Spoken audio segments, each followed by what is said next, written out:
first recipe is crispy spiced chickpeas, and you'll need 1 lime, 1 can of chickpeas, a teaspoon of salt, a teaspoon of garlic powder, 1 teaspoon of chili powder, you can use less if you don't like spice, and about 5 cloves of garlic, and 1 to 2 tablespoons of olive oil. Heat a regular fry pan on medium and add the olive oil. Add the garlic and saute for about a minute or until fragrant, and then add the chickpeas. Then pan fry that on high for between 5 to 10 minutes until it's crispy. Stir every 1 to 2 minutes because you want to give the chickpeas time to sit on the pan so that they get crispy. Then add the chili powder, the garlic powder, and the salt. Then add the juice of half or a whole lime. Turn the heat up on the highest setting and let it sizzle for a minute. Don't worry if it's a little bit burnt at the bottom, this is where you get a lot of the flavor from. And that is it. It should be crispy, spicy, and garlicky.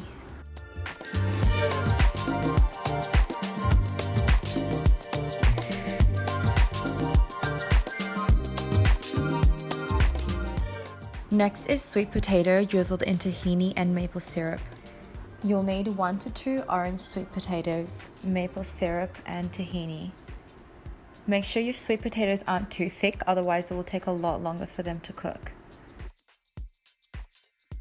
Cut it in half and then half again, and then just lay it out on a baking tray and bake that in the oven for around 30 minutes at 220 degrees Celsius.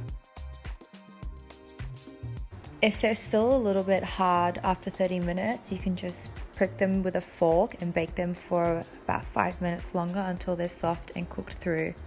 The second way to cook these is just to microwave them. First, you want to prick them with a fork all over. This helps them cook faster. And just microwave on high for 5 minutes, turning the potato over at halfway.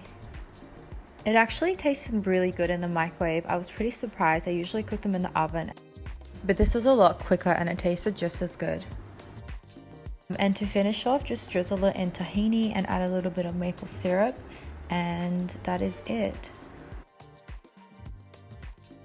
It's a bit of a random combination of flavors, but it actually tastes so good.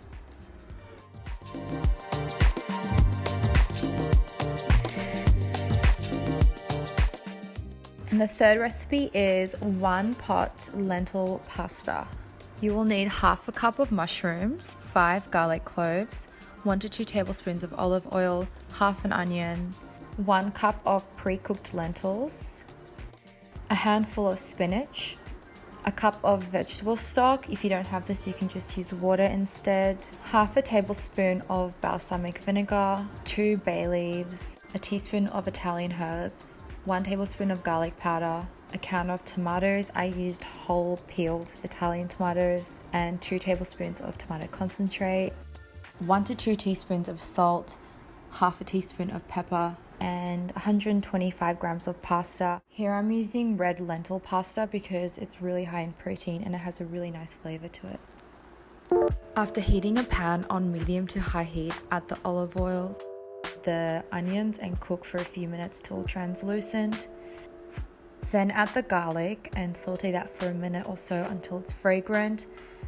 Then add the mushrooms, the canned tomato, the veggie stock. You can use water if you don't have veggie stock, the tomato concentrate, garlic powder, balsamic vinegar, and the Italian herbs.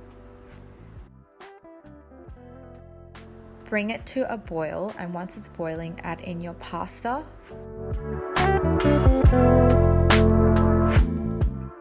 You also want to add a cup of boiling water and the bay leaves, and just cook that until the pasta is ready, usually 8 to 10 minutes, stirring regularly, otherwise it will start to burn a little bit at the bottom.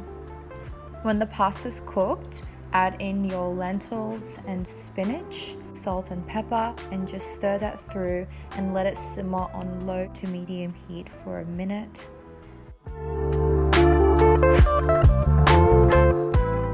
Then make sure you remove the bay leaves, and I actually added some nutritional yeast in to add some flavor, but you can add some vegan cheese if you want. It's really creamy and chunky at the end, and it's quite high in protein as well because we added in the lentils.